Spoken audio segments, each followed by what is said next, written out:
মন্দির রোড আমরা নিউ দীঘা থেকে ওল্ড দীঘার দিকে উদ্দেশ্যে রওনা দিচ্ছি। সামনেই দেখছেন জগন্নাথ টেম্পল, আর সামনে চৈতন্যদ্বার। বাম দিকে 6 নম্বর গেট আছে। আপনারা যদি কোনোদিন আসেন 6 নম্বর গেট দিয়ে আপনারা ঢুকতে পারবেন। এটা হচ্ছে মেন দ্বার, প্রবেশ পথ, দেখেছেন লেখাই আছে। আর এটা দেখুন চৈতন্য মহাপ্রভু উপরে গেটের উপরে বসে দাঁড়িয়ে আছেন।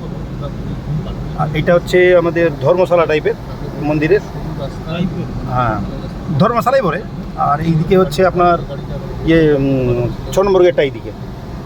ঠিক আছে, এবারে আপনাদেরকে সরাসরি নিয়ে যাচ্ছি দীঘায়, ওল্ড দীঘা 2 নম্বর না, এইবারে হসপিটাল ঘাট আসবে, সামনে পুকুর পড়ে যাচ্ছে। আবার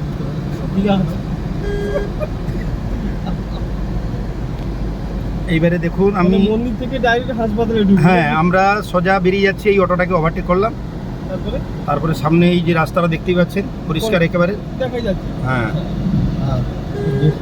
এই দিকে হচ্ছে হসপিটাল। এটা হসপিটাল মানে দীঘা সাধারণ স্টেট জেনারেল হসপিটাল যেটাকে বলে।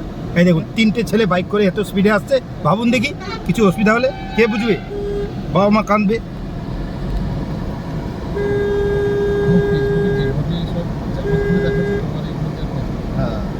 এই দেখুন রাস্তা করে দিয়েছে আমাদের দিদি মমতা ব্যানার্জি মহাশয়া। মাসি বাড়ি চলে গেল, আমার আশীর্বাদটা ছেড়ে গেলাম গো। ঠিক আছে, পরের বারে আপনাদের দেখবো। নমস্কার, রাখছি।